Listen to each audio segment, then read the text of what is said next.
far we have learned techniques for solving n equation, n unknown systems where the equations are linear.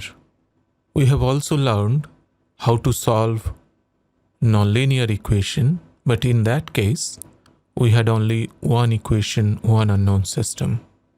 Can I combine these two approaches and solve an n equation, n unknown nonlinear system?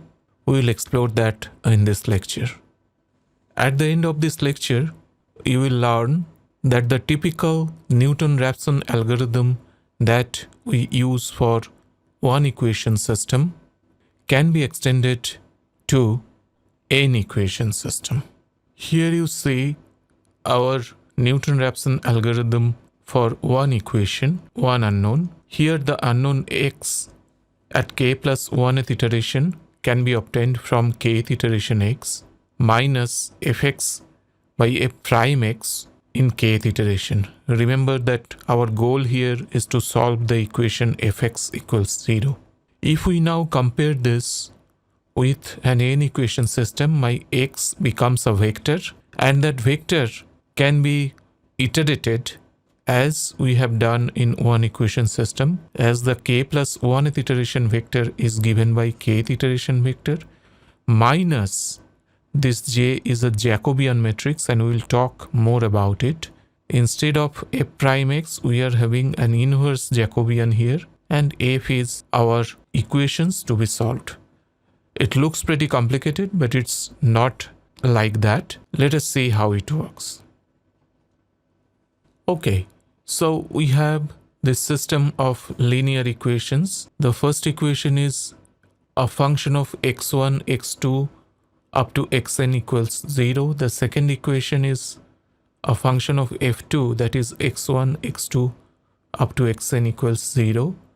And similarly, the nth equation is a function fn, that is x1, x2, xn equals 0. So in general, we can write that we have a list of functions fi, x1, x2, x3 up to xn equals 0, where I goes from 1 to n. Here our unknowns are x1, x2 up to xn, and our equations are f1, f2, f3, etc. So at the end, we still have n equations, n unknowns, but now our equations are in general nonlinear in nature.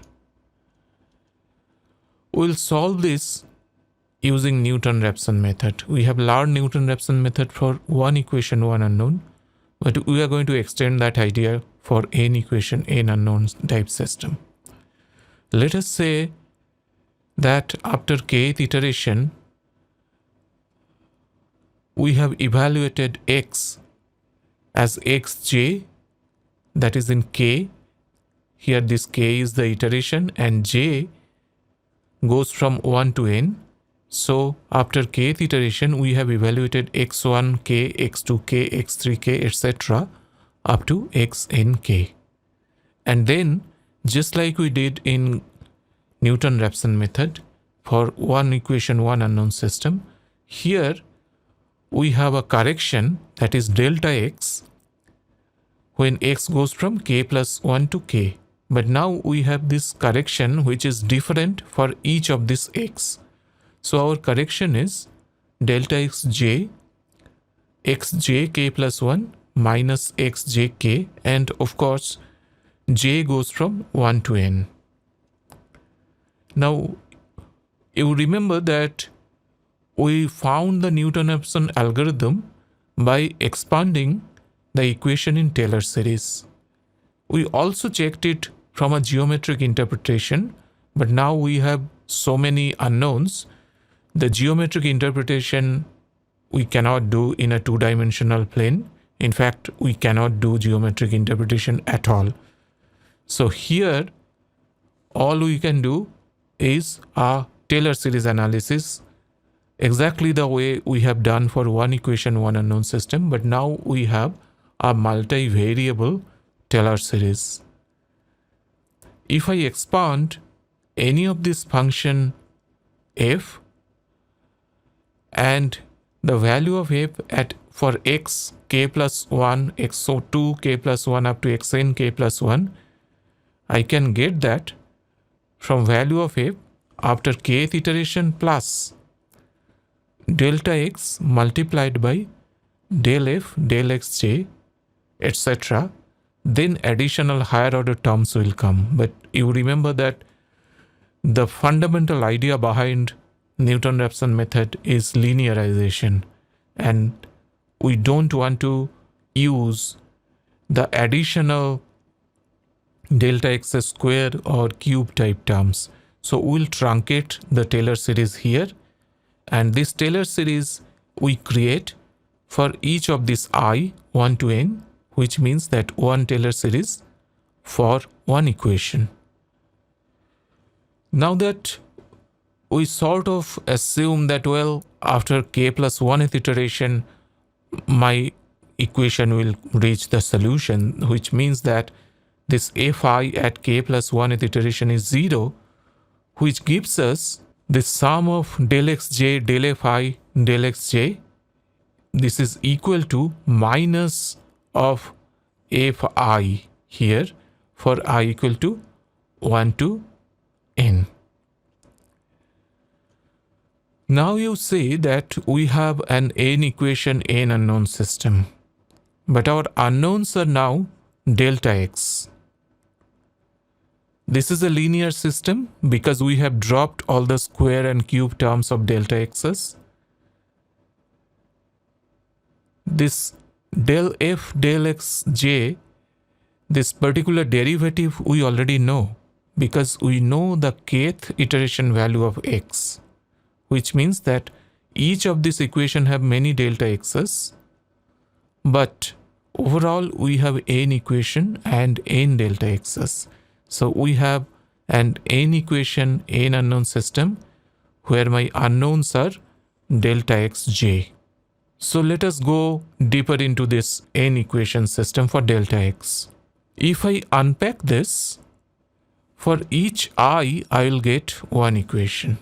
So you see that here I appears in this derivative del fi, and then at the right hand side fi.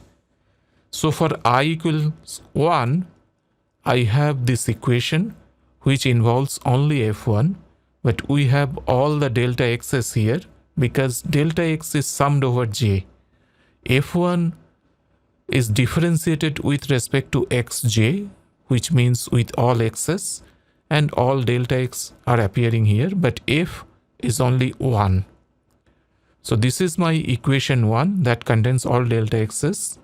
Similarly, for I equal to 2, we get the equation 2. Here you see that I am dealing with f2, but otherwise all the delta x's will appear here because j is going from 1 to n and delta x is being summed up. In the same way, I can move toward I equal to n. Here again I am dealing with fn, that is the last equation, but delta x is going from j equal to 1 to n, so all delta x will appear here.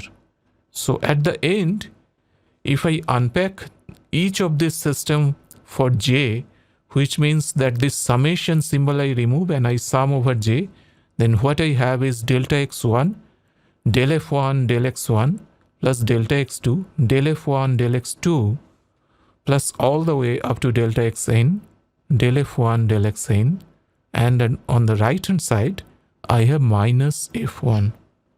Now you see that the right hand side, the value of f1 I can evaluate taking the kth iteration values of f. Similarly, all these partial derivatives I can evaluate taking the kth iteration values of x.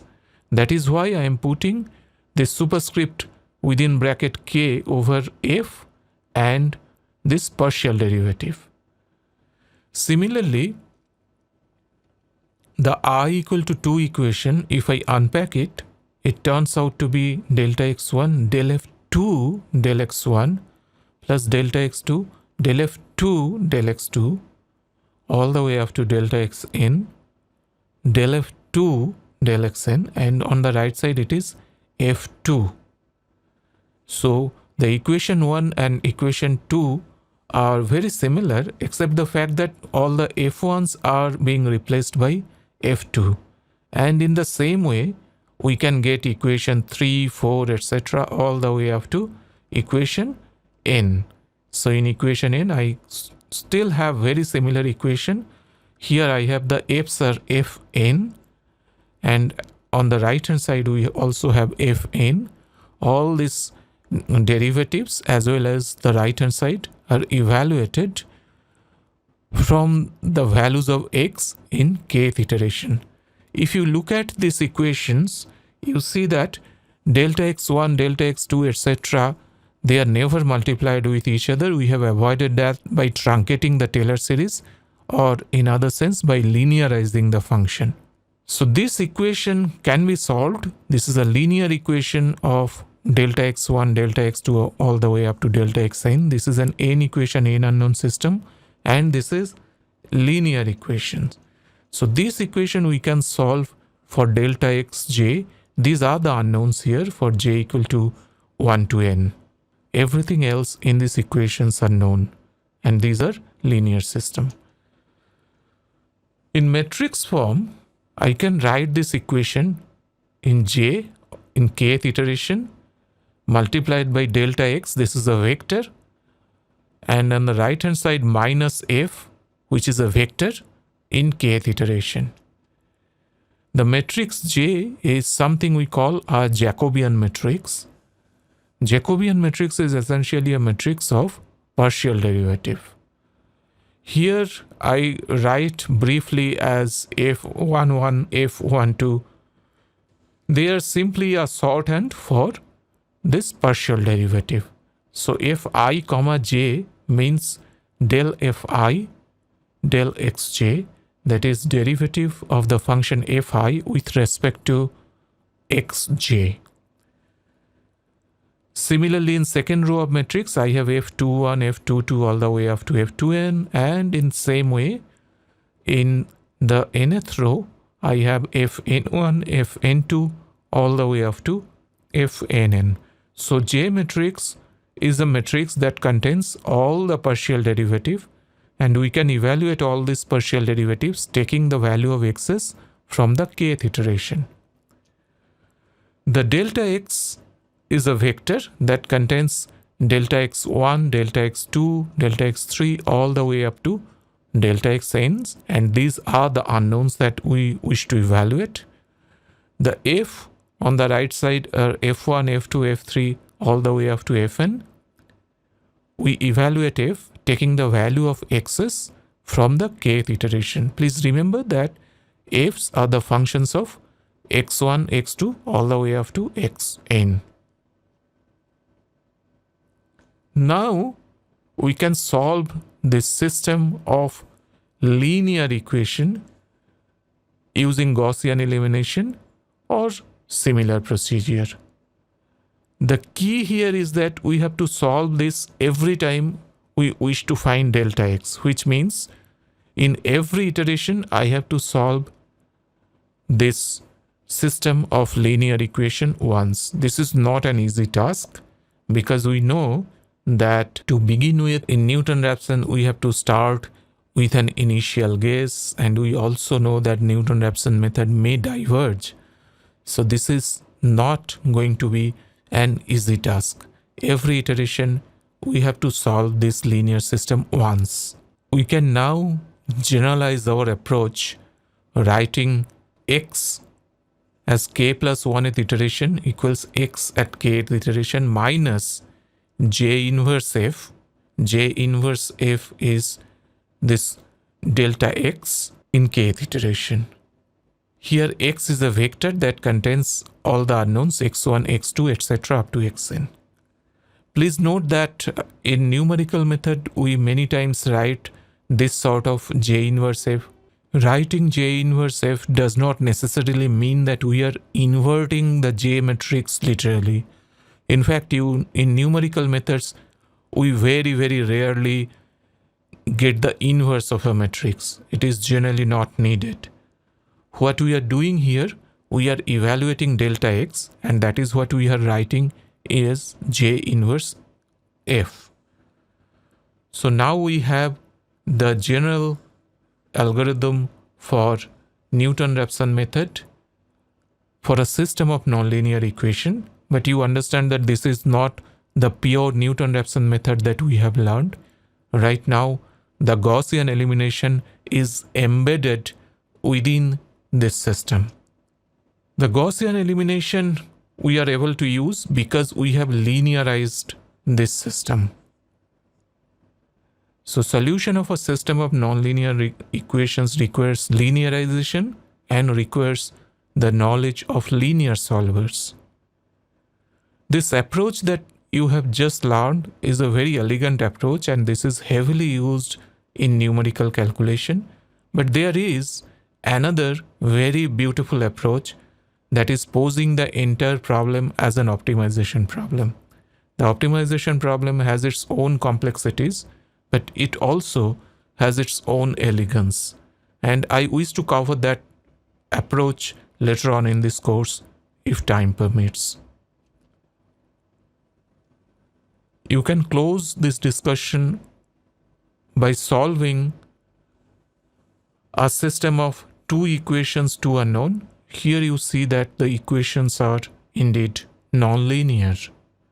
You first start with a pen paper based calculation and go up to few iterations and see how it works. After that, you can use a software, any software from Python, Octave, MATLAB will work. If you are experienced in Excel, you may be also able to solve it in Excel. And if you are interested, then write a computer program of your own from scratch and solve this system. It's very important in this exercise as well as in all other exercises to go through all the steps. Don't jump into writing a program. First solve the problem using pen and paper based calculation. That's all for this lecture. Thank you, and I'll see you in next class.